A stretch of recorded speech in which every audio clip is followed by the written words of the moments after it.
de las notas, sobre todo prácticas, teoría, se les ha considerado, ya sobre todo asistencia, se les ha considerado a todos, ya pusimos como si hubiesen sido al 100%. Entonces, todo esto es lo que se reporta. Vamos a hablar al final de la clase algunos acuerdos, sobre todo para lo que es el desarrollo de clases. Les dije que es participativo, si vamos a continuar con las tareas o no, ya, eso vamos a hablar al final, ¿sí?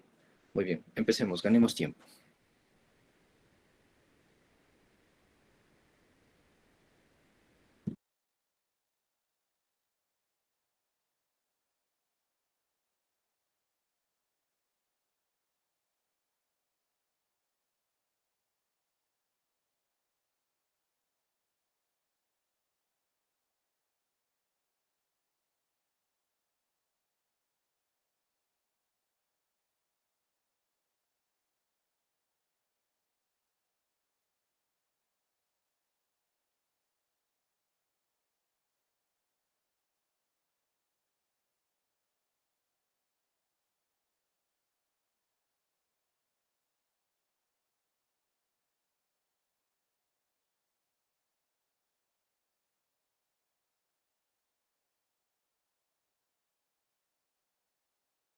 Por favor, confirmen si pueden ver mi pantalla.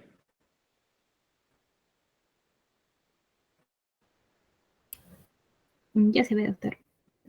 Muy bien, ¿está bien el tamaño de los diapos de las diapositivas? Aunque no, doctor, dice que está presentando, pero no se ve sus diapositivas. Ahí. Ahora sí pueden visualizar. Ya, ahora sí, doctor. Muy bien. Vamos a hablar de una patología muy frecuente en el embarazo. Quiero que tomen bastante conciencia de esto, ¿sí? Y sobre todo aprender,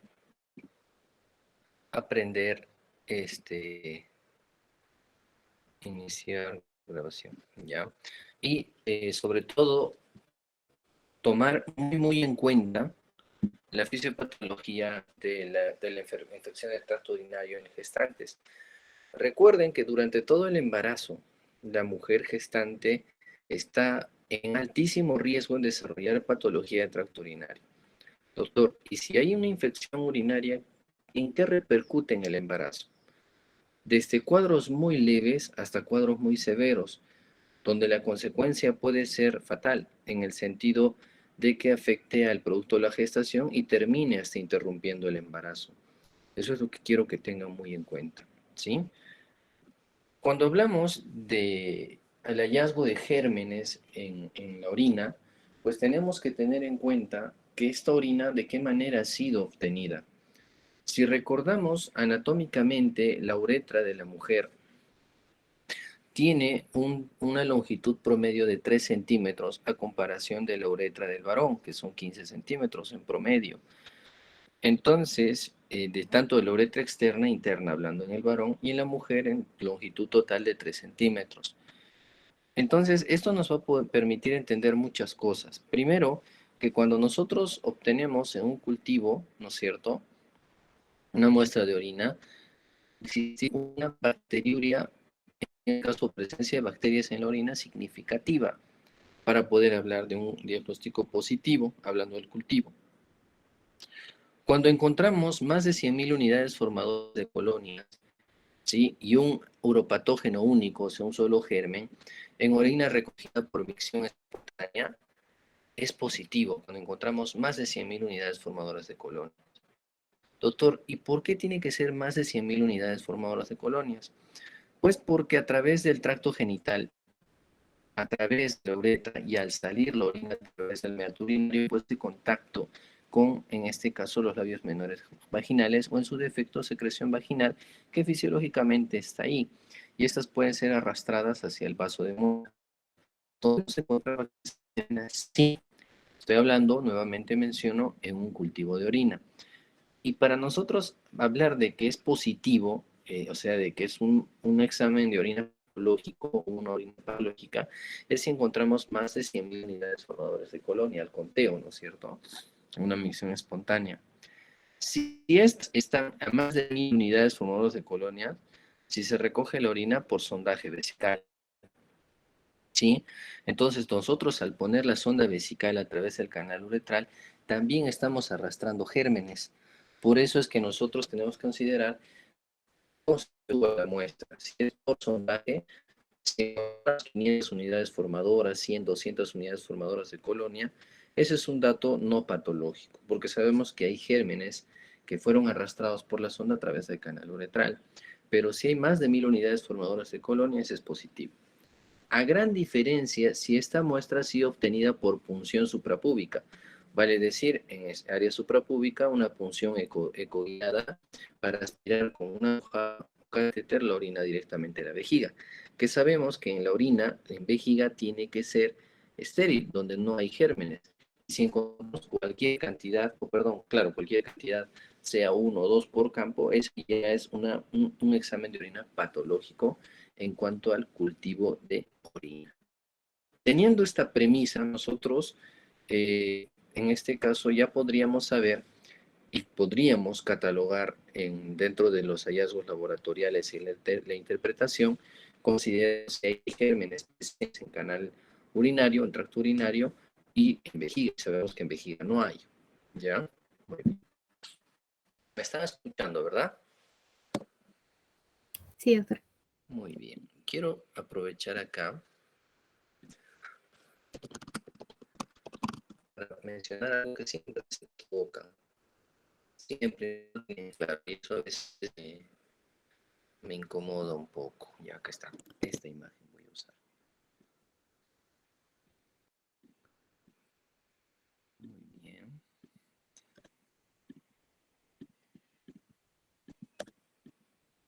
Vías urinarias. Recordemos un poquito de anatomía. Tenemos nuestro riñón derecho, riñón izquierdo, nuestro riñón derecho más desplazado en sentido caudal por la presencia de la estructura hepática. Sí, a diferencia del riñón izquierdo, por ende el uréter es más corto, por eso se dice que las infecciones más se dan hacia el lado derecho que el izquierdo, por el reflujo urinario, y esto también porque de alguna manera el uréter es un tanto más corto que el izquierdo, que no es una constante, ¿no? Sabemos que nuestros órganos no precisamente están a la misma altura, pero sí anatómicamente distribuidos en esta zona. A lo que me refería era a esto, a la uretra. La uretra tiene una longitud promedio de 3 centímetros. Y cuando hablemos de infecciones del tracto urinario, la gestante, repito, en la gestante consideramos lo siguiente. Cuando un germen ingresa hacia la urina inferior, pues podríamos hallar un cuadro donde todavía no hay síntomas, pero sí a las bacterias están ascendiendo. Porque recordemos que el canal vaginal como tal, pues tiene gérmenes propios, ¿sí? Ya habíamos conversado de eso. La microbiota normal, pues que si hay un descuido en el aseo y o demás, estos gérmenes no se van a quedar tranquilos y pueden migrar a la urinaria. Entonces, cuando hay ascenso de estos gérmenes, que es parte de la fisiopatología de la citus, que los gérmenes ascienden, pues primero colonizan vejiga, dándonos un cuadro inicial de bacteriuria asintomática. ¿Qué es una bacteriuria asintomática? Encontramos bacterias en orina, en un sedimento urinario cultivo y sale positivo, pero no hay ningún síntoma. Posteriormente, una vez que hay colonización de estas bacterias a nivel vesical, estas bacterias ya generan patología, irritando la vejiga, formando, o perdón, ocasionando un cuadro que se llama cistitis. ¿Qué es la cistitis en pocas palabras? La inflamación de la vejiga. ¿Qué es la apendicitis? Es la inflamación del apéndice. ¿Qué es una pielonefritis? La inflamación del riñón. ¿No es cierto? Listo. Y una vez que el germen llegó al número suficiente para causar signos y síntomas como son la disuria, polaquiuria, ¿sí? Incluso la cefalea, incluso hasta fiebre, pues ya quiere decir que de la bacteria pasó una cistitis. O sea, La infección ya subió un escalón, eso es lo que quiero que tengan claro cuando evalúen gestantes, ya subió un escalón. Y de esta cistitis, el germen que está en la vejiga da un salto o toma un tren, y en ese tren viaja inmediatamente hacia el riñón, donde hablamos de un cuadro llamado como pielonefritis. ¿Sí? Pielonefritis. Entonces, ¿qué es lo importante recordar? Que todas las infecciones urinarias son ascendentes, que pueden ir desde bacterias asintomáticas hasta una cistitis o hasta una pielo, donde decía que Chacón en germen y viaja porque sabemos que el uréter existe reflujo fisiológicamente por compresión del útero vejiga, y recordemos que la progesterona produce relajación del músculo liso incluso a nivel ureteral. Por esta razón es que muchas veces las gestantes hacen en los cuadros agudos o abruptos. No clínicamente no te van a decir, doctor, sí tenía disuria, poliaquiuria, no, de frente vienen con fiebre, malestar, dolor dorso lumbar o hasta veces hasta hematuria. Porque el germen, pues, al no tener la resistencia por parte del uréter que está haciendo movimientos perisálticos al contraer y genera resistencia a nivel vesical, pues permite que haya reflujo de orina hasta el riñón. Por eso es que hay dilatación pielocalicial fisiológica en el embarazo. ¿Sí? Muy bien. ¿Está esta parte? Sí, ¿Sí? doctor. Sí, doctor. Muy bien. Sí, doctor. Epidemiología. La bacteriuria recurrente es más común durante el embarazo, porque si hay presencia de bacterias en orina y si está pues favorecida por el propio embarazo, puede generarnos un cuadro de bacteriuria sintomática, que son gérmenes presentes en orina, pero que todavía no da síntomas, que puede ir del 2 al 7%. Los factores que se han asociado con un mayor bacteriuria incluyen antecedentes de infección previa del tracto urinario. Eso sí es importante mencionar. O sea que si una gestante antes del embarazo tenía infecciones urinarias a repetición pues probablemente estas infecciones tiendan a ser más complicadas o tiendan a complicar más la gestación durante el embarazo, no la redundancia. Y sin tratamiento pueden ir entre el 20 y 35% de las mujeres embarazadas, donde no nos damos cuenta de la infección. Ya pues cuando llegan a embarazos en edades mayores, en edades gestacionales mayores, o en su defecto, que llegan al término, pues debutan con sus pielonefritis y demás.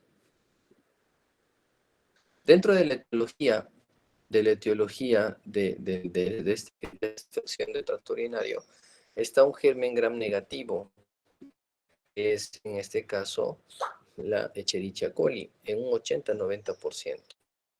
Doctor, ¿y por qué la Escherichia coli está más asociada a, en este caso, las infecciones de tracto urinario?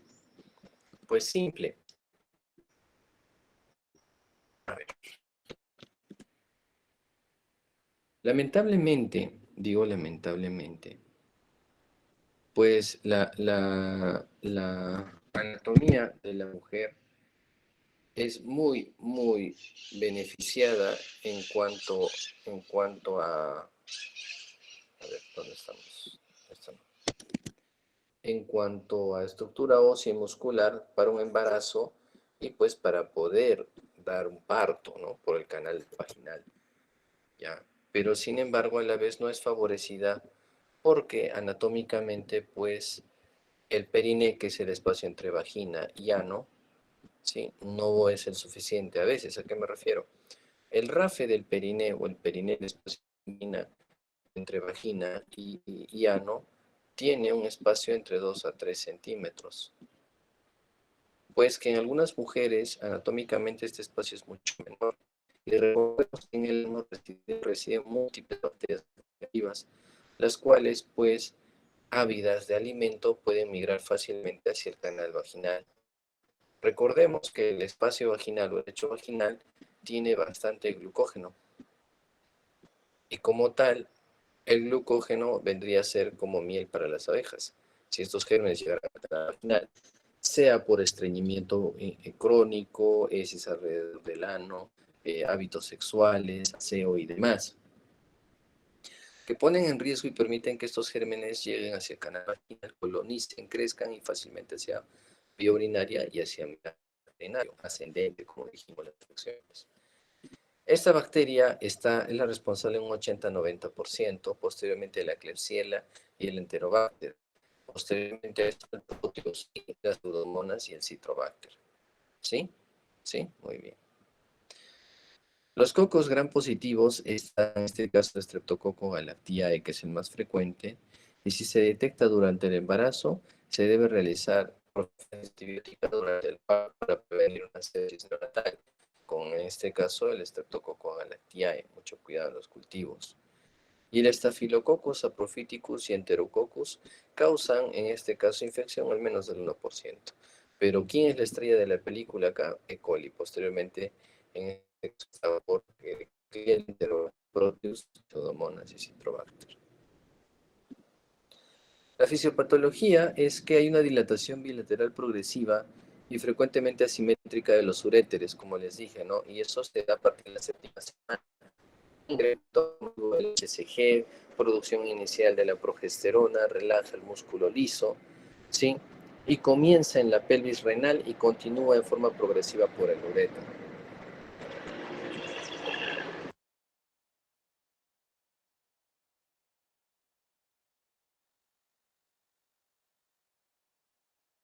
Entonces, como decía, esta dilatación comienza en la pelvis renal, ¿sí? Y en este caso continúa hacia el uréter la dilatación. Y es menor en el tercio superior, que puede albergar hasta 200 ml de orina de toda esta dilatación que acabo de mencionar. A medida que el útero aumenta su volumen, comprime la vejiga y los uréteres. La progesterona, como decía, disminuye el tono de la contractilidad y fibras musculares lisas del uréter, y los estrógenos también favorecen la dilatación. La hiperemia del trígono y la adherencia de gérmenes sobre el epitelio del trígono vesical, ¿sí? Y estas son desembocaduras de los dos uréteres y uretra, pues hacia esta altura también hay proliferación bacteriana. Porque recordemos que la gestante es cierto que micciona a la mínima, al mínimo estímulo o volumen, en por lo menos 100 cc, pero recordemos que al tener dilatación ureteral queda remanente de orina, no hay presión, eso hay que tener mucho cuidado. Factores de riesgo asociado: estado socioeconómico bajo, hemoglobina hepanocítica, diabetes mellitus o diabetes gestacional, vejiga neurógena, ¿sí? Y cálculos renales o ureterales. Inmunodeficiencia.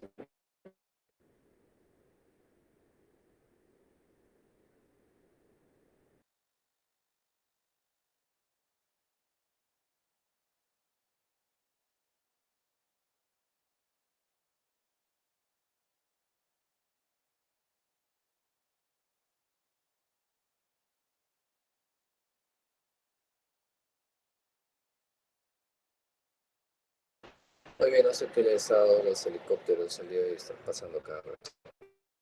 Entonces, la inmunodeficiencia tiene que ver con multiplicidad, la vejiga neurogénica, en los cálculos renales y ureterales. La bacteriuria sintomática. Presencia de bacterias en orina y ausencia de síntomas clínicos, donde puede haber en un cultivo más de 100.000 unidades formadoras de colonia por campo, y sabemos que tiene una incidencia entre el 7 al 2%, 2 al 7% en el embarazo. Son detectables en las primeras semanas de gestación. En el primer control, por esta misma razón, debemos realizar un urocultivo. Por eso es que en el primer control prenatal, examen de orina y urocultivo. Pero doctor, no tiene clínica. Yo lo sé, doctor, pero no es el que nos estemos chocando con una paciente con bacteriuria sintomática. ¿Y cuál es el bendito problema si tiene una ITU y no la afecta? El siguiente, que si una paciente hace ITUs a repetición, el problema es el siguiente, es que la paciente tiene gérmenes a nivel renal y estos generan cuadros de pielonefritis a repetición. Y la pielonefritis es un proceso que afecta al parénquima renal.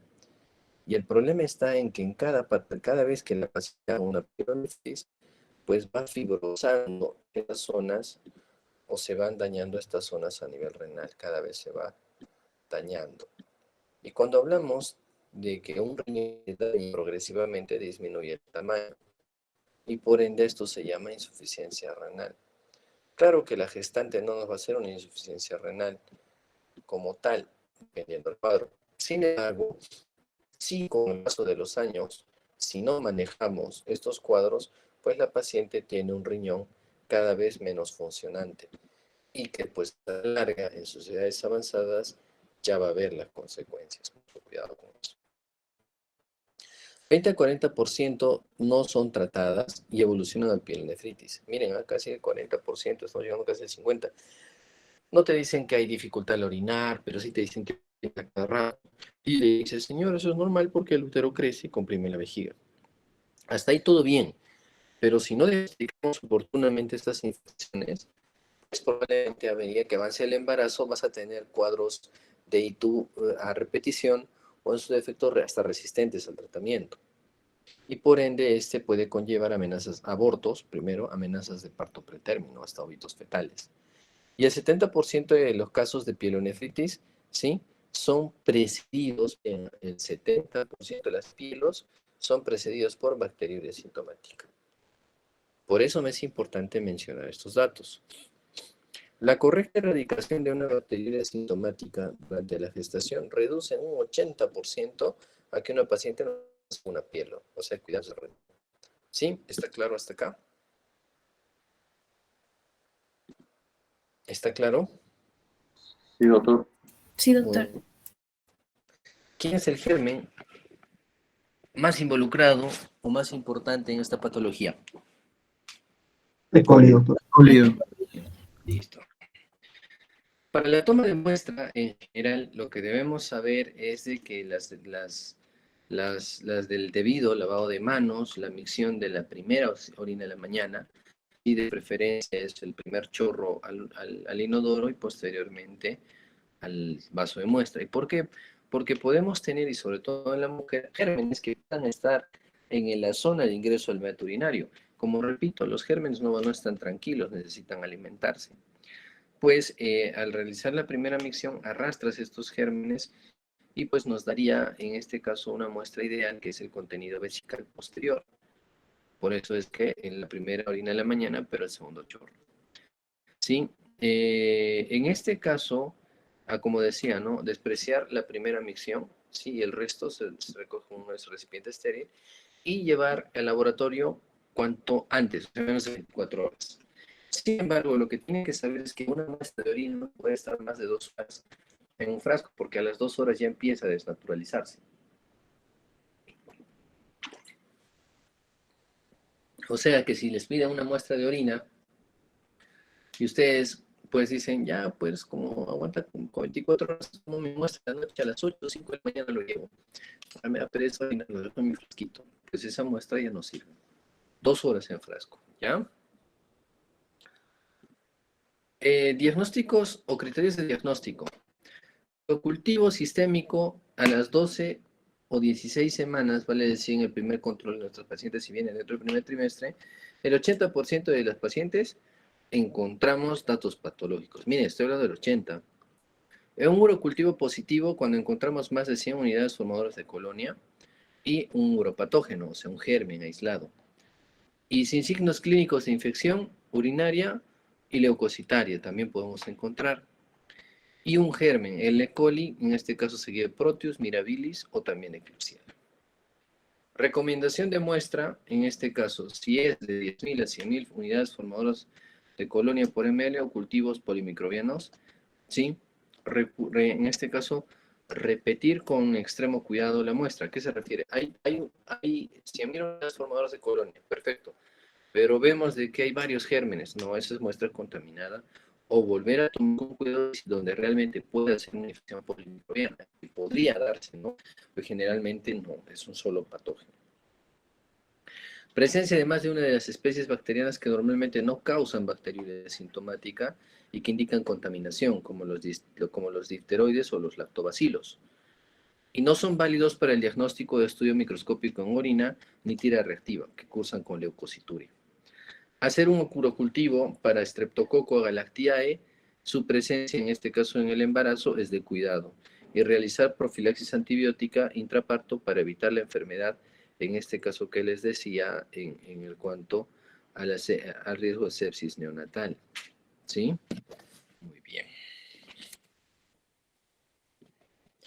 En el manejo de la bacteriuria sintomática, seleccionamos aquel antibiótico que sea menos tóxico, no teratogénico, tanto para la madre y para el feto. Evitar los antibióticos que son resistentes a enterobacterias habituales y seleccionar antibióticos. En los antibióticos tenemos que ver la tolerancia, costos, posición previa, susceptibilidad conocida y categoría.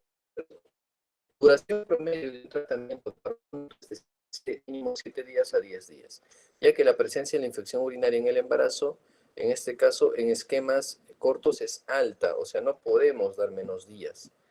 Y cuando se trata de infecciones en vías urinarias bajas, el tratamiento se realizará en forma ambulatoria. Doctora, ¿a qué se refiere a infecciones bajas? Bacteriuria sintomática, cistitis, básicamente. ¿Sí? Si hay hielo, cambia la historia. Tratamiento parenteral únicamente, vía oral. Mucho cuidado, tratamiento parenteral en este caso sistémica, la medicación oral, pero de preferencia es ambulatoria, ¿no es cierto? Enteral. Según el manejo del nivel de complejidad, ustedes van a estar en periferia primero, ¿sí? Ahora, si van a estar en el internado, podemos usar cefalosporinas. Hay cefalosporinas tanto de primera y hasta tercera generación. Sí, pero si manejamos ITUS de bacterias asintomáticas, lo ideal es manejar antibiótico profiláctico de vía, ¿ya? Podemos usar en este caso un nitrofurano, que es la nitrofurantoína, de 50 a 100 miligramos cada 6 horas, ¿sí? ¿Sí? Y evitar el uso de este medicamento al término del embarazo entre las 37 y 42 semanas. Esto porque genera una anemia hemolítica y una alteración en la deficiencia de la glucosa 6-fosfato deshidrogenasa a nivel hepático. Mucho cuidado. Pero incluso menos antes de las 36 semanas y desde el inicio del embarazo, sí, se podría usar. Una cefalosporina de primera generación es la espalexina, que podemos usarla de 250 a 500 miligramos cada 6 horas, o la amoxicilina, que es una aminopenicilina más ácido clavulánico, de 500 o 250 cada 8 horas, o amoxicilina pura igualmente en 500 miligramos cada 8 horas. El sulfametoxazol más trimetoprim podríamos usar cada 12 horas y no se recomienda el uso en el primer trimestre de embarazo por el riesgo teratogénico, ¿no? De efectos del tubo neural en el primer trimestre, mucho cuidado. Por interferencia en el metabolismo del ácido fólico y tampoco en el tercer trimestre por el riesgo de hiperbilirrubinemia neonatal y carnícterus, debido a una acción similar con la alteración de la deficiencia de la glucosa 6-fosfato deshidrogenasa, ¿no? Que nos produce precisamente esto, la hiperbilirrubinemia neonatal. Cistitis. ¿Está claro lo que es pielo? Bacteria sintomática. ¿Está claro? ¿O hay algo que hay alguna duda?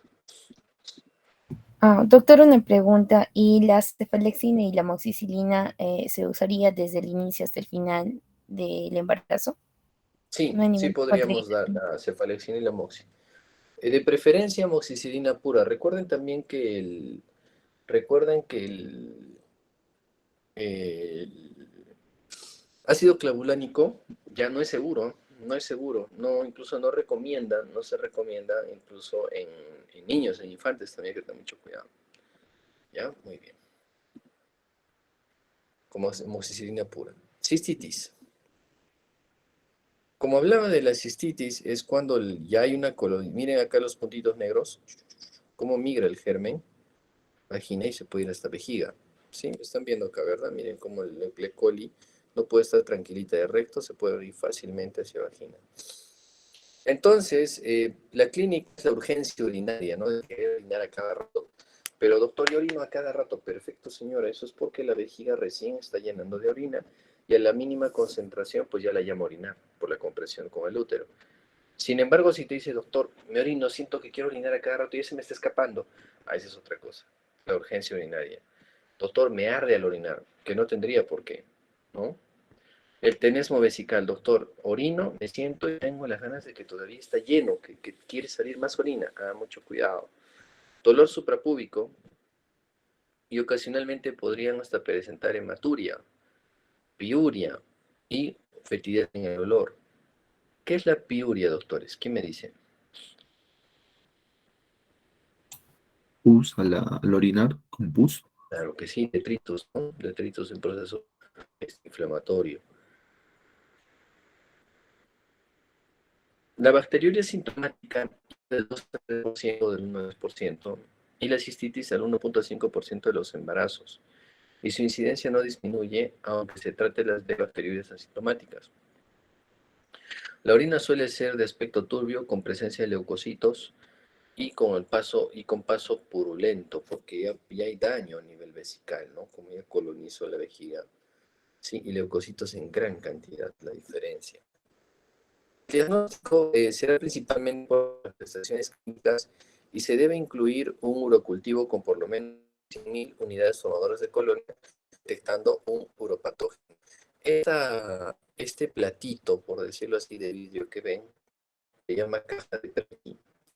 En esta caja de Preti, lo que se hace es agarrar la muestra para cultivo, ¿sí? Y extenderla en la caja de Preti. Y en esta caja de Preti se puede ver que llegaron a crecer gérmenes. Miren, llegaron a crecer. Eso es un cultivo. Se simula la temperatura vesical promedio donde se deja la caja de Preti.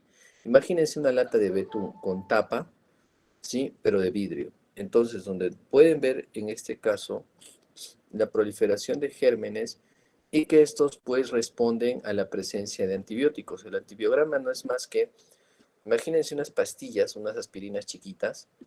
Acá pongo una, acá pongo otra, y acá pongo otra, y acá pongo otra. Entonces, esas aspirinas chiquitas en sí son antibióticos de distintos nombres, amoxicilina, acá tengo nitrofurantoína, acá tengo cefalexina, acá tengo cefuroxima y demás. Entonces yo me doy cuenta que este antibiótico es bueno para esta infección, pues los gérmenes que van muriendo alrededor forman un halo, un círculo, y el que tenga el halo más grande, ese es el antibiótico ideal para esta infección. Ese es un objetivo. Entonces acá dijimos la cefuroxima, digamos. Oye, la cefuroxima llegó a matar más bacterias. Este es el medicamento que en este caso es más ideal para esta infección. ¿Sí? Muy bien. Pero obviamente primero identificas qué germen es, luego el antibiograma. ¿Sí? Los casos de pacientes con sintomatología urinaria, pero sin una evidencia de infección bacteriológica, serán clasificados como síndrome uretral agudo. ¿Sí? Si no encontramos presencia de gérmenes. El urocultivo es el método estándar, ¿sí? Para el diagnóstico de la infección de tracto urinario. Y los valores van entre 10.000 a 100.000. 10.000 si nosotros encontramos por sonda, o 100.000 unidades espontáneas. O cultivos polimicrobianos de repetirse, ¿no? Para ver. El tratamiento de una cistitis es ambulatorio.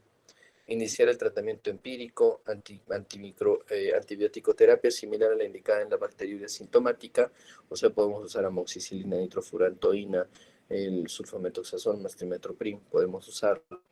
¿Sí? Y o un cultivo de control donde hay una supresión continua de antibióticos, ¿sí?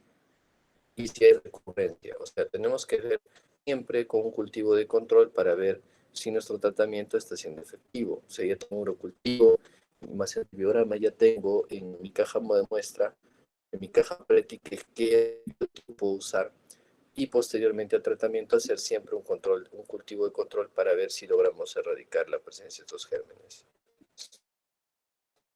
Pielonefritis. ¿Hasta acá me están escuchando?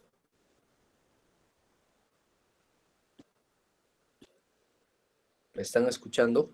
Sí, sí, sí, doctor. Doctor. Ya, Sí, paramos doctor. 2 minutitos, donde están en sus lugares, párense, si me van a dormir. Párense un rato, estírense, vamos a entrar a pielo, la parte importante. Terminamos con pielo para pasar al segundo tema. Ya no quiero que se me duerman, quiero que estén atentos.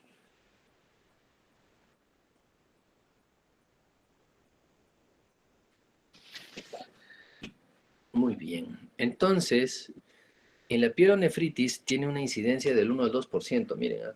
Pero a gran diferencia que el 80% de las bacteriurias asintomáticas en pielo. Repito, eso es por complicación. O sea, ni siquiera de una cistitis te da una pielo, desde una bacteriuria asintomática. La incidencia es del 1 al 2%, o sea que una cistitis, perdón, una bacteriuria que llega hasta el 3%, pues es más frecuente.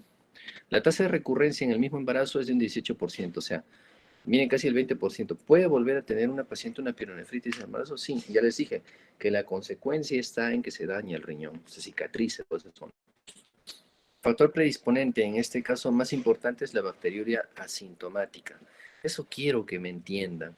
No pedimos el examen de orina por gusto. No, por si asito le pediré, no, autores. Eso ya está en protocolo. Son guías, normas, donde el primer control, examen de orina. A los 3 meses, otro examen de orina, porque sé que esta paciente está predispuesta a hacer infecciones urinarias. Es la infección bacteriana del parénquima y mesénquima del riñón, pelvis y resto del sistema colector, uréteres, vejiga y la uretra, además de las celdas conjuntivas, perivesicales y de los órganos mencionados. La frecuencia y causa se encuentran aumentadas en las gestantes debido a sus causas inmunológicas, hormonales y locales. Inmunológicas por la inhibición del cuarto factor de complemento por el ion amonio NH4 y por la disminución de la inmunoglobulina A y la M. Esa es la causa inmunológica. ¿Sí? Y las hormonas, que en este caso aumentan la circulación de la progesterona en paciente y produce relajación del músculo liso, con acudadura de los uréteres, por, en este caso más frecuente del lado derecho, como les dije, pielectasias, ureterolectasis y aumento del flujo vésico ureteral, perdón. ¿Aló?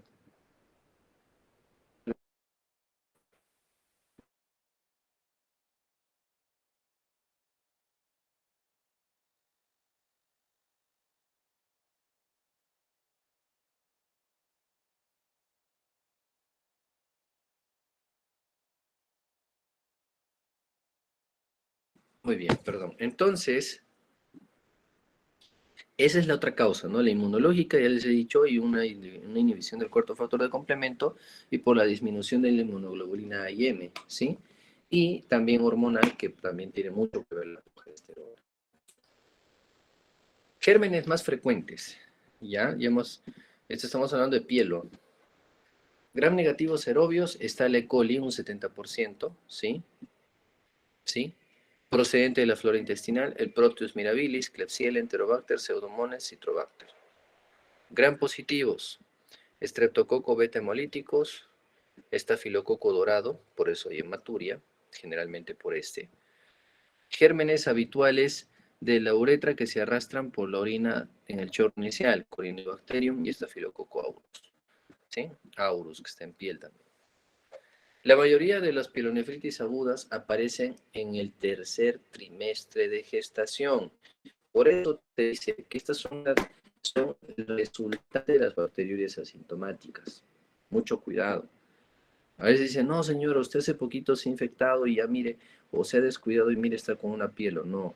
Si te viene con una piel es un jalón de orejas, porque te está diciendo esa paciente, no te diste cuenta que yo tenía una bacteria asintomática inicial y permitiste de que esta infección llegue al riñón. ¿Me entienden? Muy bien. Clínica, disuria, polaquiuria, tenesmo, fiebre en comparación de los otros dos que puede llegar con aparición brusca hasta los 39 grados centígrados y que cursan con picos que en este caso suelen ceder tras 48 horas, escalofríos que sugieren bacteriemia y dolor lumbar unilateral que se de trayectoria que puede ser dolor dorso lumbar que puede incluso seguir el trayecto de los uréteres, por eso dice que puede ser por el trayecto ureteral hacia hipogastrio incluso. ¿Sí?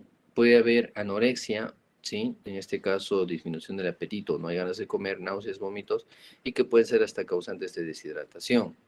Puñopercusión lumbar positiva, ¿sí? Hacemos puñopercusión, la paciente salta en dolor, porque hay un proceso inflamatorio a nivel renal, parenquimatoso. hay, en este caso, al tacto vaginal es posible, en este caso, poder identificar hasta modificaciones cervicales con la amenaza de parto prematuro concomitante por irritación uterina. Entonces, como les vuelvo a decir, un ITU es cosa seria. Diagnósticos: urocultivo positivo, sedimento de orina donde pueden ver cilindros, piuria, hematuria, proteinuria y gérmenes abundantes. El hemograma patológico con desviación a izquierda hasta anemia hemolítica con disminución del 6% del hematocrito. El hemocultivo, fiebre persistente y o sospecha de sepsis, y radiografía de tórax si hubiera disnea o taquipnea. La morbimortalidad de la madre podría llegar hasta un shock gástrico y muerte. Insuficiencia renal crónica, como les digo, si es que hubiera daño renal, sí, constante, anemia, preeclampsia incluso, o eclampsia. ¿Qué tiene que ver la preeclampsia y eclampsia? Mucho, porque cuando hablamos de lesión vascular endotelial, a nivel renal incluso había una alteración en la filtración glomerular. Y si nosotros, fuera de toda esta lesión, ya dañamos riñón y no tenemos quien nos regule presión, nos divide la aldosterona, o en su defecto bote el líquido en exceso y demás, y altera nuestras presiones y predispone, en este caso, preeclampsia-eclampsia. Feto bajo peso al nacer, infección pretérmino y aumenta la mortalidad perinatal. Los anexos oculares, en este caso, puede haber, sí, hasta coriamnionitis y ruptura de membranas. Doctor, ¿pero por qué coriamnionitis? Si la coriamnionitis es una infección del contenido uterino, vale decir, dentro de las membranas coriamnióticas, pero una condición para que haya coriamnionitis es que las membranas estén rotas. Pues, no necesariamente para que haya coriamnionitis las membranas tienen que romperse. Recuerden que los gérmenes migran por vía ascendente, por translocación o por vía hematógena. La de translocación es que hay tanto germen que pueden pasar de la membrana al otro lado por ser tantos, ¿ya? Entonces, esa es la translocación. Y puede existir coriamnionitis con membranas íntegras. Por eso es que hay que vigilar los signos de riesgo para coriamnionitis, que son taquicardia materna, taquicardia fetal, fiebre, irritabilidad uterina, líquido amniótico fétido, ¿no? El tratamiento, a diferencia de una cistitis, pues el tratamiento ya es sistémico, ¿sí? ¿Sí? Entonces, para iniciar todo esto, nosotros lo que tenemos que asegurar es que el paciente no se halle en un trabajo de parto pretérmino, donde no hay irritabilidad uterina, y paralelamente iniciar el uso del antibiótico, donde podemos usar aminoglucósidos o hasta cefalosporinas de segunda o tercera generación. En este caso, uno de los más usados son las cefalosporinas de tercera generación, como es la ceftriaxona, que se puede administrar 1 a 2 gramos endovenoso cada 24 horas, que podríamos dar un tratamiento de 10 a 14 días. O en su defecto, un aminoglucósido, que es la micacina, con 15 miligramos kilo día, y valora el riesgo-beneficio por su riesgo teórico de ototoxicidad y nefrotoxicidad. Este punto es importante. Si tu feto tiene más de 20 semanas, no hay mayor problema en usar tomicacina. Pero si fuera a acercarse hacia el primer trimestre, no es recomendable. Conclusión: posterior al primer trimestre puedes, lo ideal sobre las 20 semanas. Y la cefazolina, que también en este caso es una cefalosporina de primera generación, de 1 a 2 gramos cada 8 horas, y podríamos usar gentamicina hasta 3 miligramos kilo día peso endovenoso. Sí, lo ideal para este tratamiento es ceftriaxona, salvo que duro por este reporte de resistencia al antibiótico. ¿Sí? Mucho cuidado. Resistencia, ¿no? Y puede haber fiebre si estos persisten, los síntomas más de 72 horas, persistiría. Me he olvidado acá. Para un examen de orina patológico en mujer, normalmente no podemos encontrar los leucocitos de 6 a 8 por campo, es el límite en un sedimento urinario en una mujer. Sí, si vemos más de 6 a 8 leucos por campo, más de estos, ya debemos sospechar que hay colonización bacteriana. Sin embargo, sabemos que esta muestra se puede contaminar, pero si hay clínica, ya sabemos de que más de 6 a 8 leucocitos por campo son los responsables de alertarnos de una infección de vías urinarias. Más todo lo contrario en un varón, encontrar más de 5 leucocitos por campo es una infección, porque recordemos que la vía urinaria o la uretra, pues tiene la menor cantidad posible de gérmenes a nivel, en este caso, como uretra masculina, ¿no? En este caso. Aló. Aló.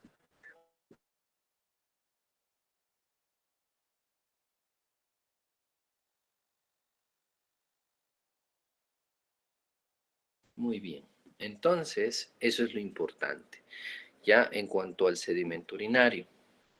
Ahora, lo importante en los antibióticos, en el uso de antibióticos y rotación de antibióticos, es que durante las primeras 72 horas, evaluar, evaluar, evaluar que la paciente mejore y sobre todo que no nos haga picos febriles, porque si la paciente nos presenta picos febriles dentro de las primeras 72 horas, pues probablemente estemos ante un cuadro de resistencia bacteriana al tratamiento.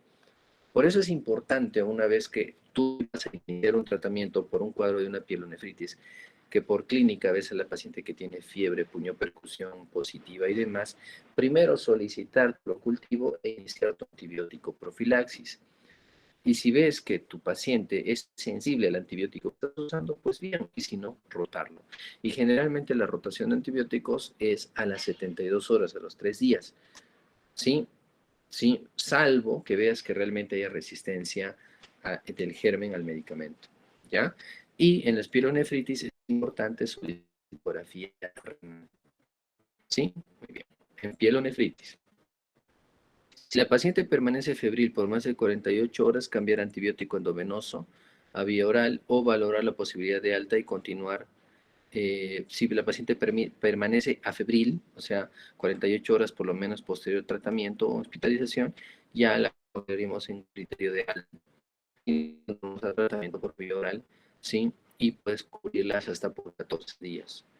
Un urocultivo de control en 2 semanas, determinado el tratamiento en 14 días, ¿sí? Y pacientes que presentan episodios recurrentes de bacteriuria significativa recibirán supresión continua de antibióticos con nitrofurantoína. Los nitrofuranos son una muy buena opción para el tratamiento profiláctico en ictus a repetición, ¿ya? Incluso en pacientes adultas mayores usamos la nitrofurantoína con molécula de liberación lenta, ¿sí? Que sea cada 12 horas, no cada 8, ¿sí? En este caso. Y pues que va muy bien, va muy bien. Así es. Muy bien. Preguntas.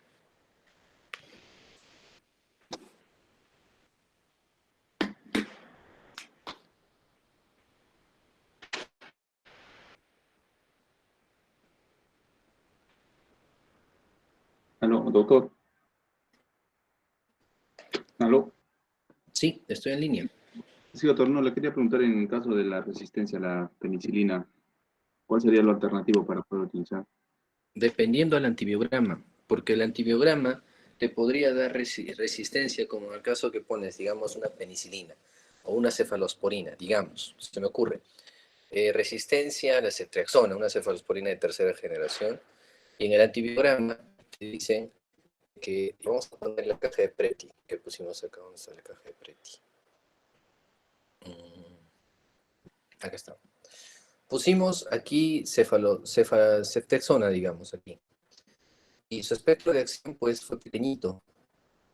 Fue pequeñito. O sea, los gérmenes que yo iba a matar, acá su halo era pequeño, pero de la cefazolina fue más grande. O sea, resulta que una cefalosporina de tercera no cubrió con la primera sí. O en su defecto la nitrofurantoína, o en su defecto, en este caso, podrías usar amicacina o gentamicina, o sea, te va, ¿no? Así es. ¿Cuáles podrías usar? La respuesta sería al antibiótico que muestre o que no muestre resistencia, en este caso, al antibiótico en tu cultivo, en tu antibiograma. Dentro de los antibióticos ideales para el tratamiento de estas infecciones ya mencionamos, si es una pielonefritis, de preferencia de cabeza, o sea, en primer lugar de elección, una cefalosporina de tercera, ¿no? Acá está, una de tercera. ¿Sí? Eso es lo ideal. Pero si dentro de tu antibiograma tienes otras opciones y te indica el urocultivo que no hay resistencia, ese sería el indicado, ¿no? Que podría ser, no sé, si una cefalotina o un aminoglucósido como una micacina, genta, o de repente hasta un nitrofurano como la nitrofurantoína también podrías usarlo. Sí. Ok, gracias, doctor. Muy bien, Iván. Doctor, yo tengo una pregunta. Sí, José. Con respecto a lo que era el manejo de la bacteriuria asintomática, usted mencionó la cefalexina, pero y usted básicamente nos dijo que el patógeno más común era la E. coli, que es un gram negativo, pero la cefalexina solo cubre gram positivos porque es el primero. A ver, si Entonces, revisamos, si revisamos, si revisamos, la cefazolina de primera generación también cubre gram negativos, no solo cubre gram positivos. Por eso es que dentro del manejo se incluye a las cefalosporinas de primera. Hay que revisar. Sin embargo, las guías nos permiten usar desde aminopenicilinas, por si acaso, porque hasta las aminopenicilinas también tienen acción. Es cierto que el espectro de acción es menor, sí, pero también cubre. Ahora, dentro de una bacteriuria sintomática, ¿el fin cuál es? También identificar al germen. Por eso te dicen, un cultivo que me diga de quién se trata. Pero si ustedes se ponen a pensar, dentro de nuestra práctica diaria, muchas veces ya se inicia el tratamiento, sobre todo hablando en periferia. ¿Por qué? Porque no tenemos este acceso ¿a qué? A los cultivos. ¿Sí? Y dentro de los manejos ideales, iniciales y protocolizados están las cefalosporinas de primera generación, o como también las aminopenicilinas. Así es. gracias.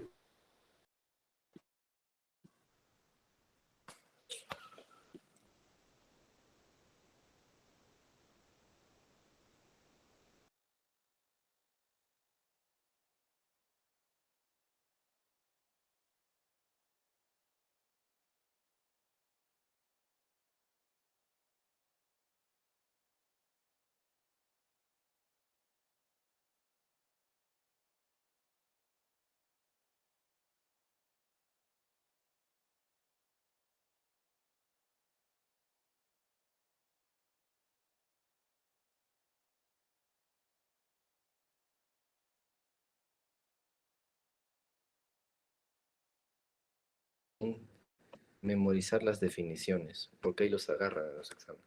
¿Ya? Muy bien, voy a parar esta clase para empezar la segunda grabación.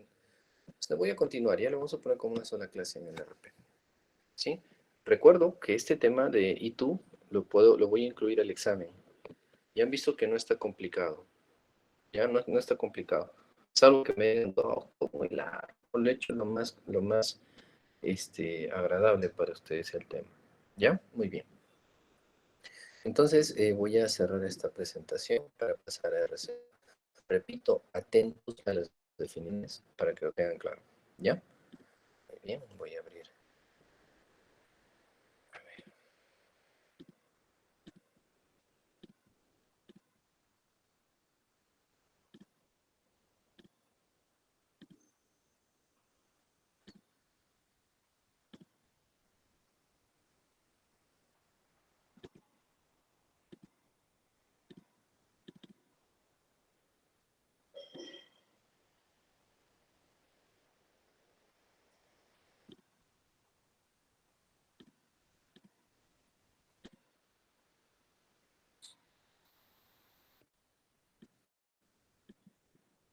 Muy bien, ¿pueden ver mi pantalla?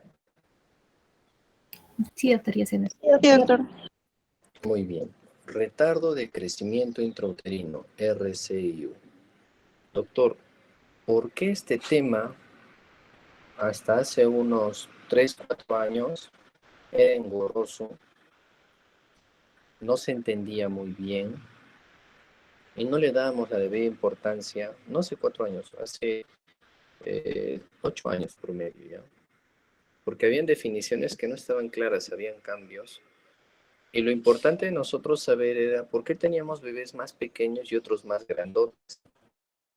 Y cuando un bebé tan pequeño, o sea, ya teníamos definición para un grandote, ¿no? Decimos, ese es un macrosómico, ya, perfecto. ¿A qué se asocia diabetes o de repente el papel era grandote? No lo sé. Pero cuando eran pequeños, no teníamos una definición que nos diga, es pequeño, es muy pequeño, extremadamente pequeño, para asociar alguna patología. No teníamos esto. Y pues con el tiempo, se fue haciendo los diagnósticos y fuimos viendo que realmente un RCIU tenía problemas más adelante, que es similar a un prematuro, ¿no? De que pues no desarrolla adecuadamente, tiene ciertas limitaciones, sobre todo a nivel neurológico y demás. Por esta razón es de que cuando se vio, ¿sí?, que el tamaño pequeño para la edad gestacional de un feto en útero era estimado cuando el peso fetal era menor al percentil 10. Lo que quiero que tengan muy claro es esto. Estas son las tablas de los límites de normalidad de percentil Doppler obstétrico, que manejamos todo lo que es Doppler desde acá para adelante. Pero a ustedes les va a servir esta tabla, ¿sí? Les va a servir bastante incluso cuando vayan a periferia, ¿sí? Porque acá, en estas filas de color morado, ¿sí? Sí, son morado, ¿sí? Pues están los percentiles. Los percentiles, ¿sí?, se plantearon para nosotros estimar un peso del feto en el cual, o el recién nacido, el feto, perdón, en el cual se estaba dentro de los límites de crecimiento en exceso de este. Lo que tienen que saber es que estos percentiles, los más importantes son el 3, el 10 y el 90. Pero que tengamos claros el percentil 10 y el 3 es lo que define a un RCIU. ¿Qué dice? Que si nosotros tenemos un feto dentro del percentil 10, del 10, eso es bueno, o más del percentil 10, o entre el percentil 10-90, ese es el peso ideal de un feto para la edad gestacional que estás estudiando. O sea, ¿qué decimos? Doctor, estoy haciendo una ecografía y tengo un bebé de 25 semanas y le hallé un peso de 680 gramos, doctor. ¿Está normal? Sí, doctora, porque está sobre el percentil 10. ¿Qué te dice? Que si estás en menos de 152, te estarías yendo al percentil 9, 8, y tu límite es el percentil 3. Ah, genial. Entonces, mi otra pregunta es, doctor, si este bebé de 25 semanas pesa menos del percentil 3, a ese es un RCIU, doctor. Si usted tenía un bebé de 25 semanas y pesa 500 gramos y no 586, ese es un RCIU, un retardo de crecimiento intrauterino. Ah, ya. Entonces, si está menos del percentil 3, ese sí es un RCIU, sí. Pero de ahí salió otro estudio donde decía que si el feto está entre el percentil 3 y 10, podría ser un RCIU también. Siempre y cuando, escúchame bien, siempre y cuando dentro de este peso, entre menos el percentil 10 y el 3, tengan una alteración en el Doppler. O sea, que la sangre al bebé le esté llegando alteradamente.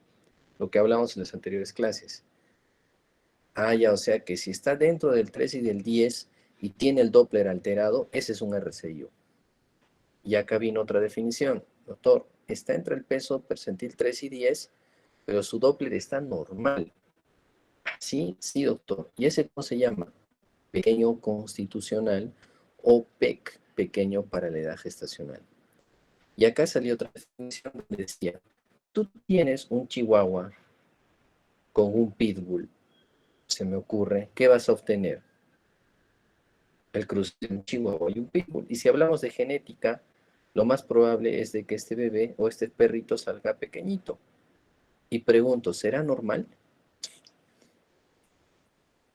de que este perrito salga pequeñito? Sí, porque tiene las cargas genéticas del padre y la madre. Igualmente en los humanos. Si el papá es un grandote de 2 metros y la mamá es de unos 50, genes, si dominan los genes maternos, probablemente el bebé sea igualito al papá, pero pequeñito como la mamá. Entonces, todo eso se extrapoló a estas tablas y nació el término de los pequeños constitucionales o pequeños para la edad gestacional, y los RCIUs, donde dijimos que si es menos del percentil 3, no me interesa el Doppler. Ese es un RCIU y punto, tengo que estudiarlo. Si está entre menos del percentil 10 entre el 3, si tiene el Doppler alterado, ese es un RCIU. Y si no tiene el Doppler alterado, ese es un pequeño constitucional o pequeño para la edad gestacional. O repito.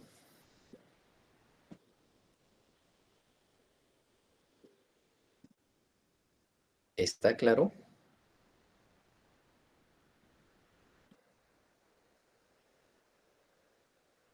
Sí, doctor, está claro.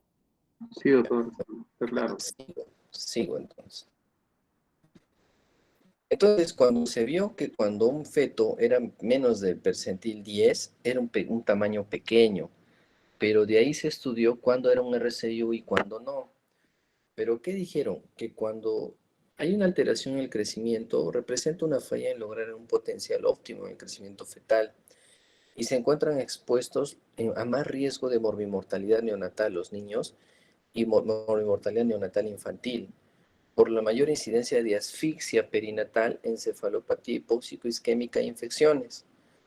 Si ustedes recuerdan, cuando un feto recibe una muy buena cantidad de sangre, el feto crece muy bien, crece muy bien, desarrolla muy bien, es como una planta, yo le echo agua todos los días, abono, me va a dar una hermosa planta, unas flores, ¿no es cierto?, un fruto, pero si no hago esto no voy a obtener ello. Es igual a un bebé, si no le doy un buen aporte, no voy a obtener un bebé con un buen peso. En su defecto va a tener serios problemas en su desarrollo posterior. Por eso se vio este estudio y se hizo un estudio muchos, miles de niños, y donde se catalogó a los niños pequeñitos frente a otros pequeñitos realmente, y pues cuando crecían un grupo de los pequeñitos, sanazos como si nada, pero el otro grupo de pequeñitos con deficiencias neurológicas, problemas en desarrollo cognitivo y ¿por qué unos de estos pequeñitos se complican y los otros no?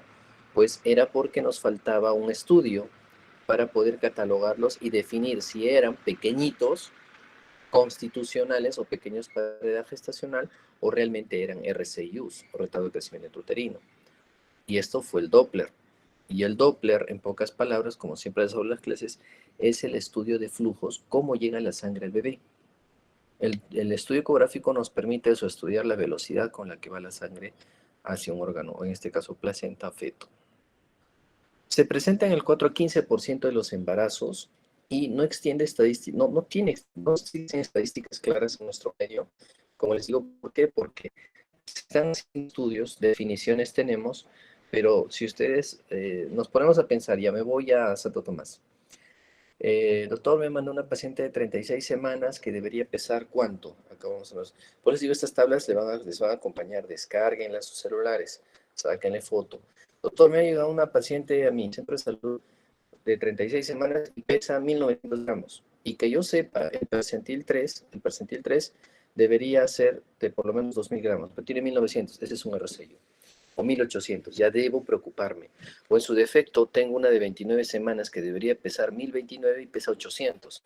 Algo está pasando. Puede ser que sea anémica, puede ser que sea una paciente preclántica y demás.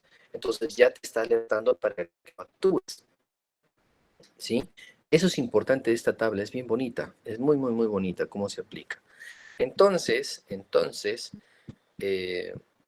pasa que nosotros tenemos que tener en cuenta todo esto. Los planes estadísticos lo que hacen es precisamente el comparativo de lo que les decía de los niños. Y este era el problema, pues tenías uno grandote y uno chiquito. Entonces, ¿cómo saber que este grandote es normal o es patológico? Este chiquito es normal y patológico. Pues a este chiquito grandote ya lo asociamos con patología materna previa, básicamente diabetes, básicamente. Y este chiquito, pues a ver, ¿dónde está el papá? ¿Dónde está la mamá? La mamá una grandota de 2 metros y el papá de unos 50. Ah, del papá, pues.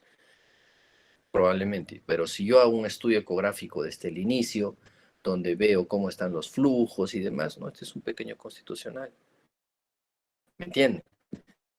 El retardo de crecimiento intrauterino y el pequeño para edad gestacional no constituye una entidad específica y son una manifestación de enfermedades fetales maternas o placentarios, o simplemente una variación estadística poblacional de la normalidad. Como les digo, hay hombres grandotes y hay hombres pequeños. Si nosotros nos vamos a Canadá, a Alemania, somos enanos.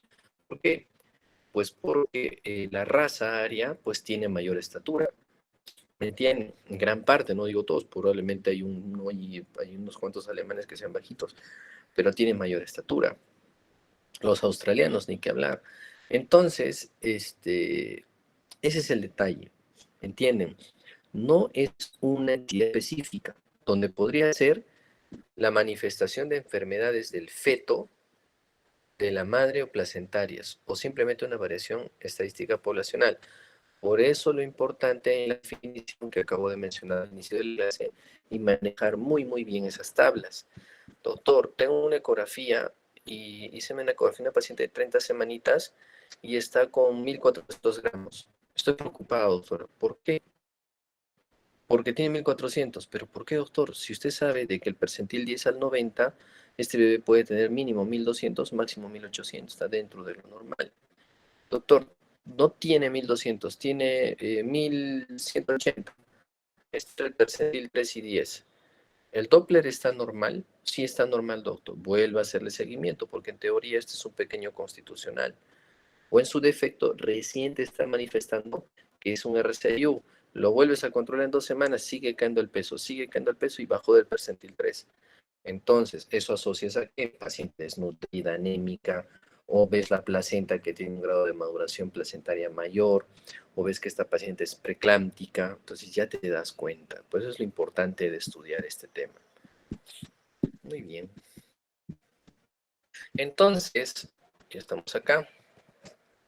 Los factores maternos están en las patologías médicas, como son la hipertensión, como acabo de hablar, patología renal crónica, cardiopatías, cuadros autoinmunes, como es el síndrome antifosfolipídico. Entonces, Adriana, tarea. Adriana, estamos ahí. Síndrome antifosfolipídico. ¿Qué es el síndrome antifosfolipídico? Ya está listo. Muy bien, ¿qué es? No quiero que me haga todo un testamento. Definición del síndrome antifosfolipídico, fisiopatología resumida, básicamente y manejo. No me van a poner ahí laboratorios, ANA, inmunomoduladores, nada, básicamente. ¿Ya? Muy bien. Porque si no les voy a quitar toda la semana, el tema es largo. Pero quiero saber que conocen de qué se trata. Fármacos como es alcohol, drogas, y gracias a Dios que el bendito cigarrillo ya se va quitando de nuestra realidad poco a poco. Pero pese a eso siguen las mujeres fumando nutrición.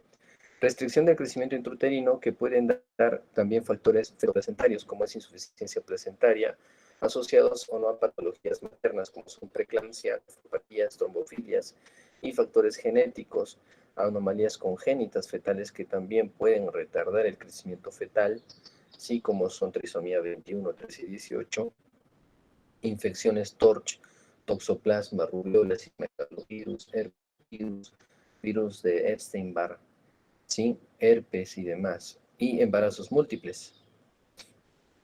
¿Se acuerdan del síndrome de transfusión feto-fetal en los embarazos monocoriónicos monoamnióticos? Probablemente ni te das cuenta que es un mono-mono, pero si ves que uno de ellos está más pequeño, puede ser que esté transfundiendo al otro.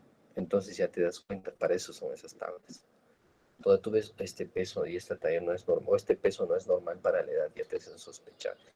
Puedo mencionar por quinta o sexta vez esta tablita, imprímanla y llévenla a su billetera. Si está al lado de la foto de la enamorada, del enamorado, pónganlo, porque les va a servir en el serums, les va a servir en el hospital. Esta tablita es importante. Muy bien. Entonces, causas fetales podrían ser cromosómicas, como dije. Ahí está, trisomía 13-18, donde puede haber anencefalia, delecciones, malformaciones múltiples de sistemas, anomalías genéticas en membranas fetales, que podrían, en este caso, alterar el crecimiento fetal. ¿Ya? Muy bien. Más ligados al cromosoma X materno, ¿no? Hay más que nada. Perdón. Aló.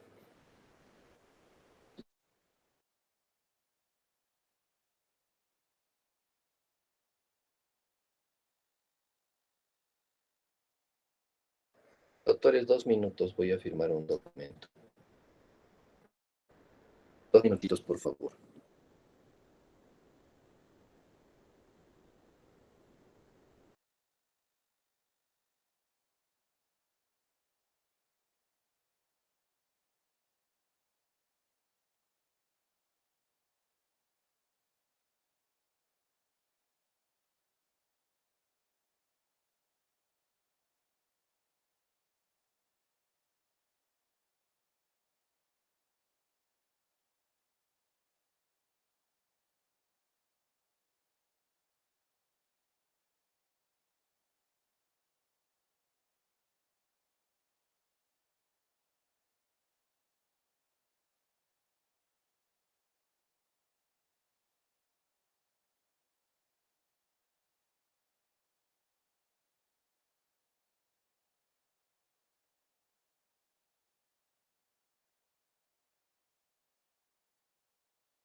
Muy bien, se desconectó. A ver, vamos a...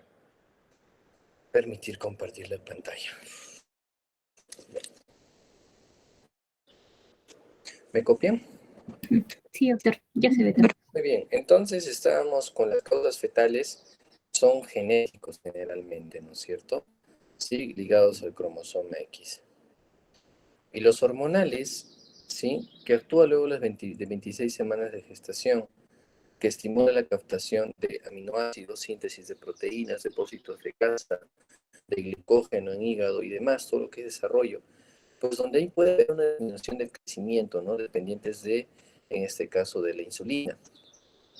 Disminución de proteínas ligadoras, ¿no? Dentro de ellos, los factores del IGF-BP3, en este caso cerca de término, y los valores, en este caso del IGF, están directamente relacionados con el peso fetal. Entonces, puede haber alteraciones dentro de esos factores de crecimiento, sí, o en este caso de privación de la insulina, que pueden provocar también RCIU severas. Dentro de ello, lo que hablamos también de la resistencia a la insulina. O sea, doctor, la diabetes no solo tiene que ver, en este caso, con macrosomía fetal. Sí, doctores, puede ver, pero también puede haber alteraciones como son RCIU por, en este caso, resistencia a insulina. Claro que sí, porque si no hay insulina, en este caso puede hacer de que no haya consumo de glucosa por parte del feto por bloqueo de esta insulina.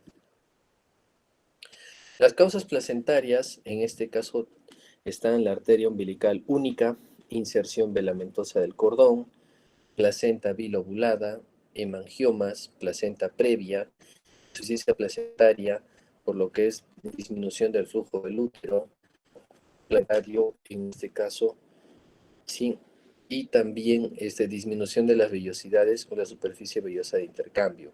Esto es lo que les llama disminución de superficie vellosa de intercambio, en pocas palabras, patología que condiciona la preeclampsia, lo que hablamos, ¿no? La placentación inadecuada.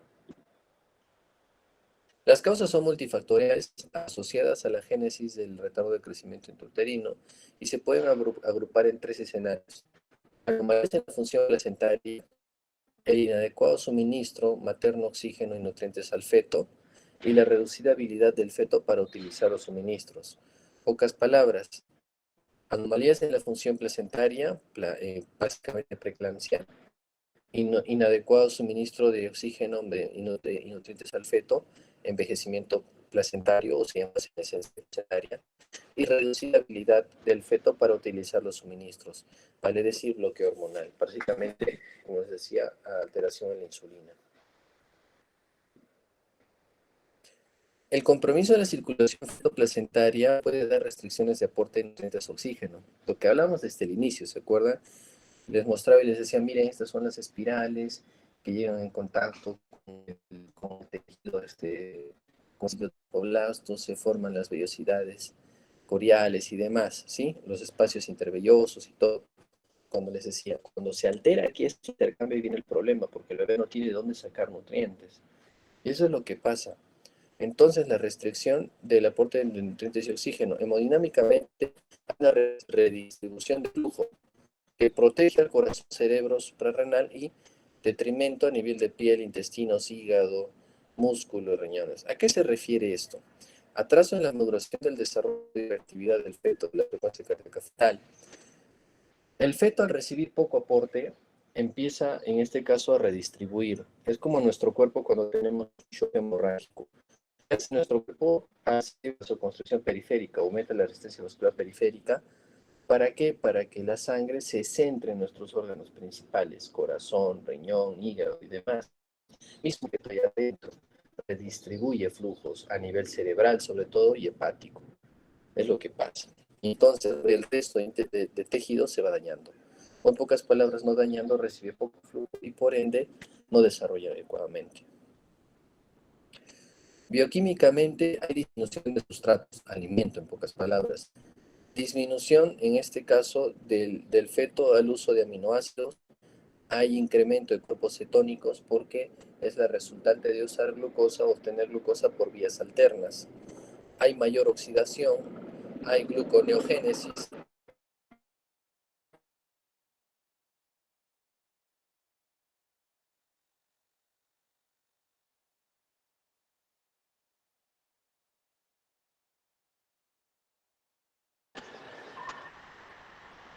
hay gluconeogénesis, por esto hay, en este caso, aumento en los cuerpos cetónicos y se manifiesta con disminución del panículo adiposo. Claro, si ustedes los pongo en huelga, por X motivo, pues los más tejido adiposo van a vivir más tiempo y los más delgaditos, pues no, porque van a usar antes o van a terminar antes sus reservas, la grasita. Y es por eso que estos bebés salen pues con poco panículo adiposo y tienden a tener los huesos, en este caso, incluso hay disminución de los huesos largos porque no hay desarrollo, o sea, nacen pequeños. Es una receta, doctores. No los quiero confundir. Dentro de la clasificación del RCIU, sí tienen que saber que la clasificación, existen varias formas de clasificar un RCIU.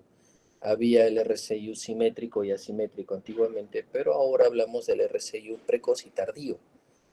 Un RCIU precoz es desde las 28 semanas. Yo veo mi tabla, en las 28 semanas ya hay una alteración en el crecimiento. ¿Sí? Y un tardío es cuando un RCIU, vale decir un feto, empieza a presentar las alteraciones del crecimiento después de las 28 semanas. Pregunta de examen. Y según la severidad, van de los percentiles 10 y 3 y menos del 3. ¿Sí?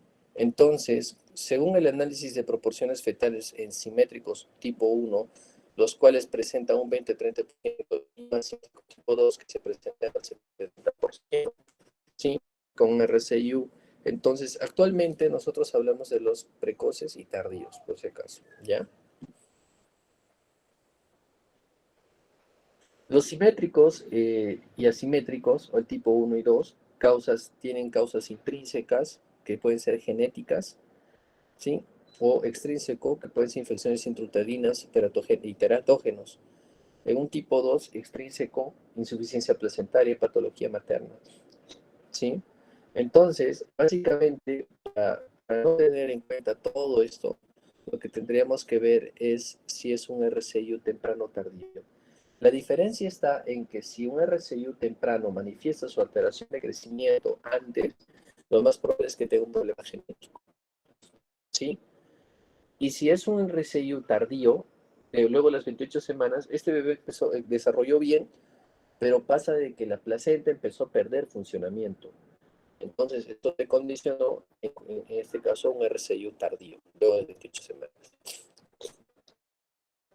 El diagnóstico es clínico si nosotros vemos que el útero no es acorde al tamaño de la edad gestacional.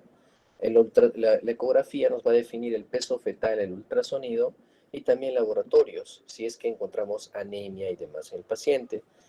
Clínica, ¿dónde nos damos cuenta? En nuestro CLAP, historia clínica. Paciente que por fecha última regla confiable debería tener 32 semanas y por altura uterina sacamos una altura uterina de 25, 24, pero muy pequeño, ¿sí? Entonces, donde nosotros vemos es todo esto. O en su defecto, vemos en historia clínica que nuestra paciente, pues, al fin del parto, obtuvo bebés de 2.500, 2.600 fetos pequeños en embarazos y partos anteriores, y pues que este feto apenas llega a 2.500 para 40 semanas. Y si nosotros vemos que para 40 semanas en nuestras tablas, ¿sí? 2.500 es pequeño, porque menos del percentil 10 no puede bajar de 3 kilos, y menos del percentil 3 no puede bajar de 2.700. Pero si vemos que es un percentil 3, en teoría, un percentil 3 con un feto de 2.500 no tiene alteración del Doppler, pues podría tener CIU en este caso tardío. ¿Por qué? Porque está menos del 3, pero no hay alteración del Doppler. Y si tuviera un peso de 2.800 sin alteración del Doppler, es un feto pequeño constitucional. ¿Ya? Y así, en este caso, tenemos el ultrasonido que nos puede dar datos como son la biometría fetal, básicamente, y lo que más nos importa es estudiar flujos a nivel de ecográfico, a nivel de cordón umbilical. Y estos flujos se traducen en valores numéricos, que aquí tenemos el índice de pulsatilidad de la arteria uterina, la arteria cerebral media, el índice cerebral placentario, ductus venoso, ¿no? De arco órtico y demás, que pues nos dan valores para nosotros catalogar si se trata o no de un RCIU. Y pues, también sumado a alteraciones del volumen del líquido amniótico. Dijimos de que si no existe un buen aporte de sangre, plasma, para que el bebé saque esa agua y la lleve al feto, la filtre y orine, pues sabemos que en una insuficiencia placentaria también existe oligohidratos, ¿no? Lo que hablamos. Disminución del líquido amniótico.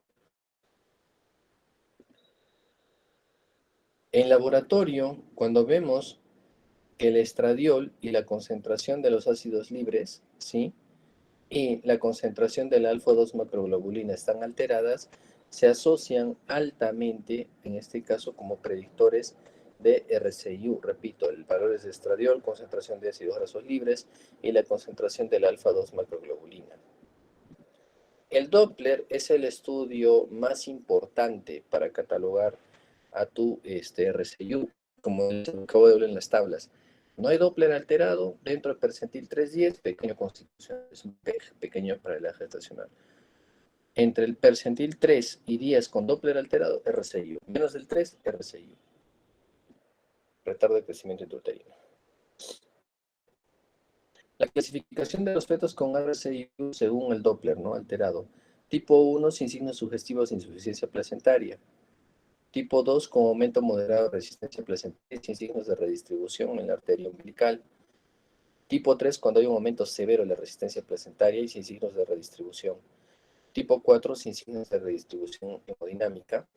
Tipo 5 cuando hay alteración hemodinámica grave, ¿sí?, y que la arteria umbilical y el flujo está revertido. O sea, cuando vemos las ondas de flujo alteradas. Comparación entre niños con RCIU pequeños, o PEC. Un RCIU tiene una reducción de peso al nacer en menos del 10% y puede ser hasta el menos del 25%. Un peso neonatal de más de 2.500 puede ser inferior. Índice ponderal bajo, disminución de la grasa subcutánea. Frecuentes complicaciones neonatales. Hay hipoglicemia en estos bebés, hiperbilirrubinemia, hipocalcemia, síndrome de hiperviscosidad, enterocolitis necrotizante. Los RCIU se complican. En cambio, un pequeño constitucional puede haber reducción de peso al nacer, igual de menos del 10%, un peso neonatal que podría tener incluso menos de 2.500 gramos y un índice ponderal normal, grasa subcutánea normal y periodo neonatal sin complicaciones. Esa es la diferencia. Por eso se ve la necesidad entre diferenciar si es un RCIU o es un PEC, porque sabías más o menos en idea de si se puede complicar o no. Es básicamente lo que se tiene que ver. El manejo de la modificación de estilos de vida, prevención primaria del RCIU y valorar los factores de riesgo. Si es paciente obesa, diabética, fumadora, si es una paciente hipertensa crónica, previamente manejar o quitar los factores de riesgo, que esta paciente antes de que se embarace baje de peso, cambios de estilo de vida, dieta y demás. Y demás.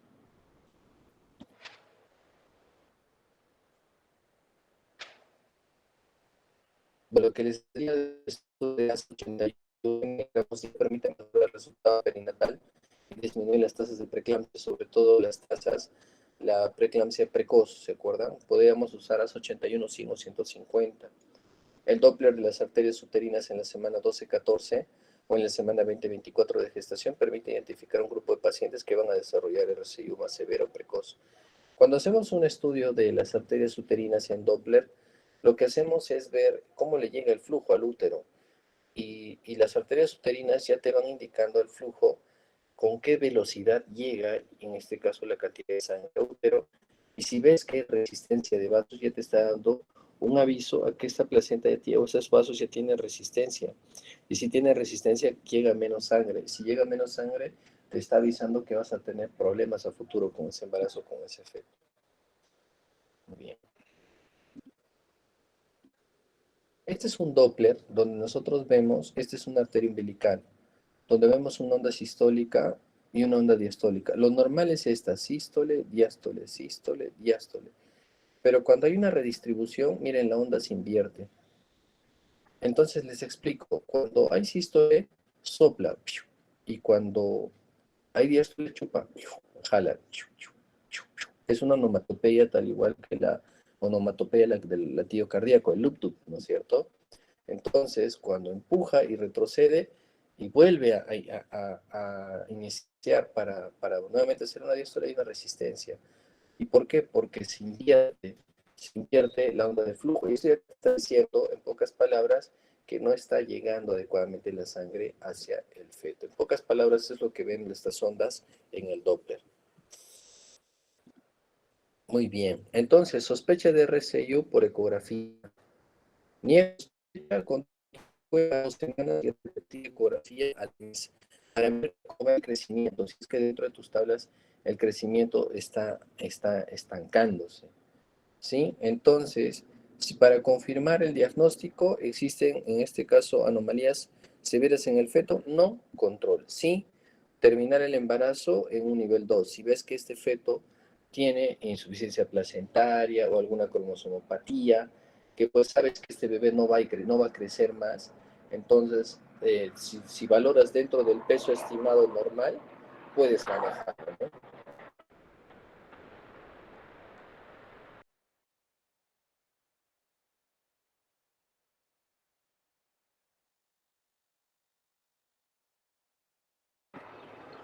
Muy bien.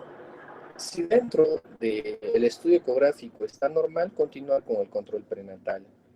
Pero si este crecimiento es anormal, en este caso, diferir o referir a una atención de mayor nivel para el manejo especializado. ¿Qué se refiere? A ver, les explico. Si yo tengo una paciente, y eso tienen que estar atentos, a eso es típico, la mandas a un control prenatal y como son tantas de rutina, tanto es tu peso, y muchas veces ni les explican. Doctor, ni sé si ha ganado peso o no mi hijo, y van a ver, se van a acordar de mí. En el control prenatal solo me escuchan latidos, me pesan, pero no me dicen cómo está mi hijo, cuánto pesa, nada. Muy bien, entonces pasa de que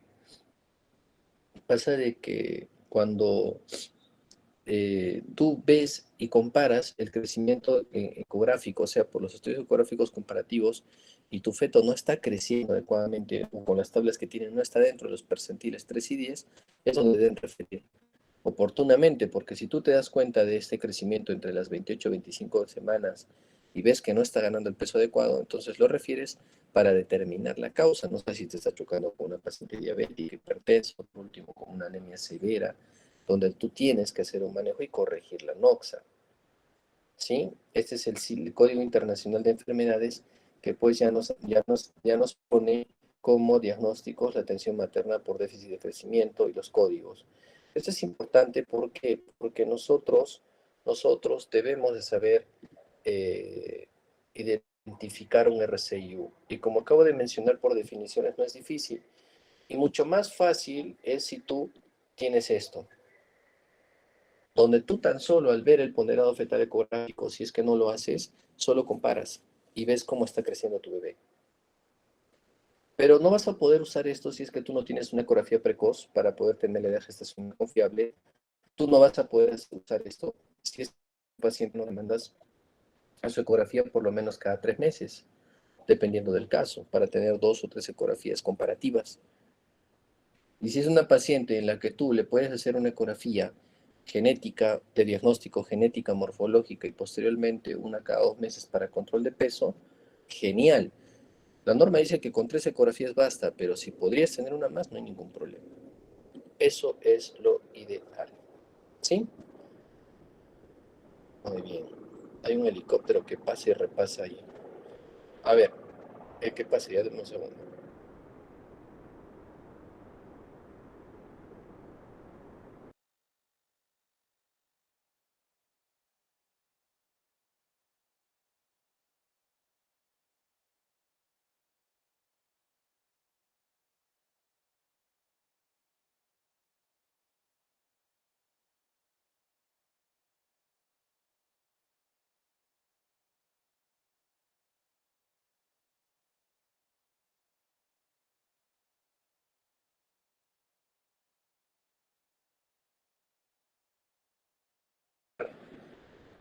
Con esto.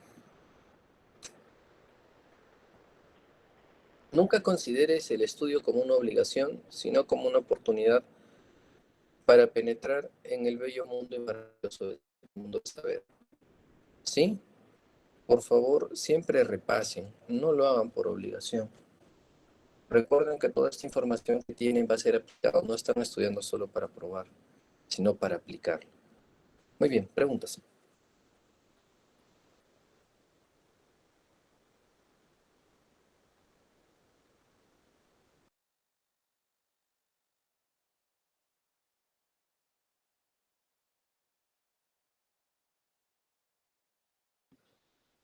Muy bien, a ver, vamos a ver, ya. ¿Alguna pregunta?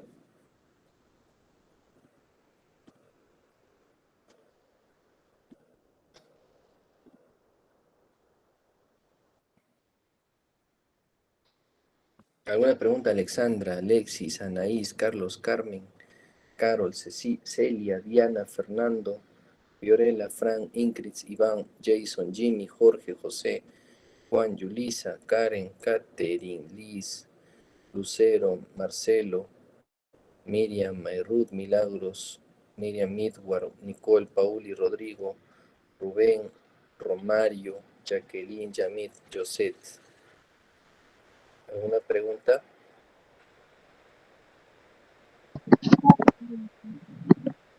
Alexandra, ¿alguna pregunta? No, doctor, todo claro. Muy bien, voy a apagar la grabación para conversar.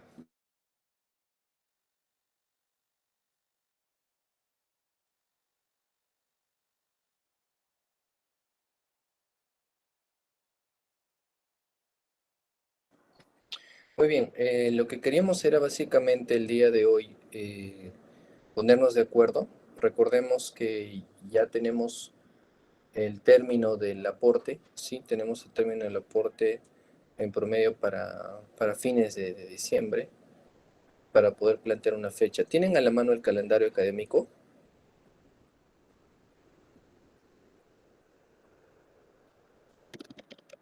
El fin de aporte, doctor. ¿Perdón? ¿Cuándo es el fin de aporte? A ver, el calendario académico de la Andina, ¿tienen? Ahí acá lo tengo ya ahorita. Voy a compartir con ustedes, ¿ya? Tirirín, tirirín, ¿dónde estamos? Quiero compartir. Ya, acá está.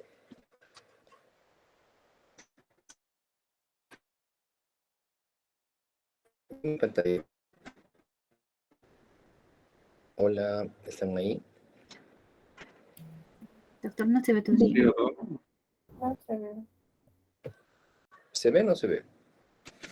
No, doctor. No, No, doctor. doctor. ¿Ahí? Nada, doctor. Pero les he compartido toda mi pantalla. En teoría deberían ver toda mi pantalla. ¿No No ven se ve, nada? doctor. No No se se ve, doctor. A ver, voy a dejar de compartir otra vez, ¿ya? Compartir toda mi pantalla. Ahí está. Estoy mostrando toda mi pantalla. Ahora, Nada, doctor. ya, bueno, voy a lecturarles. Fin del semestre académico, 31 de diciembre. Firma de actas del 15 al 19 de diciembre. O sea que nosotros deberíamos terminar antes del 15, porque es la firma de actas. ¿Sí o me equivoco? Ya se ve su pantalla, doctor. El ingreso del último aporte es del 15 al 18. Ya ve. Del 15 al 18, o sea, ingreso al último aporte es del 15 al 18. ¿Ahora se ve en pantalla? Sí, Sí, doctor, ya doctor, se sí ve. se ve. Ya, ven, ahí está. Entonces, en teoría, nosotros deberíamos terminar entre el 15 y el 18. Si es entre el 15 y el 18, el examen podríamos hacerle un 15 para tener los 3 días e ingresar las notas. Ya, entonces, Adriana, por favor, eso coordínamelo con Kelly. ¿Para cuándo está el último aporte? Si es entre el 15 y el 18, el 15 sería nuestro examen. Que cae un día, a ver, vamos a ver. Jueves, doctor. Sí, ¿no? Un jueves, diciembre. Sí, un jueves. Está bien. Doctor, Ya, disculpe, no sé si podría ser en su horario, un miércoles, porque jueves algunos llevamos pediatría y tal vez va a ser nuestro examen presencial también. ya. Por favor. Yo quiero algo y lo voy a decir de frente. Pónganse de acuerdo ustedes. Por mí no hay ningún problema. Como hablamos con Adriana siempre, es para ustedes, ¿no es cierto? Entonces, si puede ser en nuestro horario un día como propone, un día miércoles, no hay problema. Pero pónganse de acuerdo, porque si nosotros conversamos acá, uno va a decir sí, el otro no, entonces pónganse de acuerdo. Por mí no hay problema, ¿ya? Entonces, si es así, tenemos todavía cuántas clases. Vamos a entrar al RP, ¿dónde está acá? Uy, ya se cerró esto. No, acá está. Hoy estamos 7 de noviembre, ¿verdad? Sí, doctor. Ya, acá tenemos 1, 2, 3, 4, 5, 6, 7, 8, 9, 10, 11, hasta el 14, 11 clases. ¿Sí? Hasta el 14, 11 clases hasta el 14. Entonces, si tenemos 11 clases hasta el 14, del tercer aporte nos quedan 1, 2, 3, 4, 5, 6, 7, 8, 9, 10, 11, 12 temas. Entonces lo que voy a tener que hacer es, los temas cortos los voy a juntar. Por ejemplo, embarazo, sufrimiento fetal no es grande, es pequeño, y embarazo prolongado en una sola clase. Y así los demás voy juntando. Lo que sí tengo que reforzarles acá es cardiopatías, diabetes, infecciones de transmisión sexual es un tema pequeño, bueno, que sí lo puedo hacer grande. Toxoplasma, paludismo, eso sí quiero reforzarles. Cesárea, apendicitis aguda y mortalidad materna y sífilis. Entonces sí nos alcanza, sí nos alcanza. ¿Ya? Entonces, como más o menos planteándonos, sería para el día 14 de diciembre en promedio nuestro examen. Pero hay que confirmarlo, Adriana, por favor. Sí, doctor.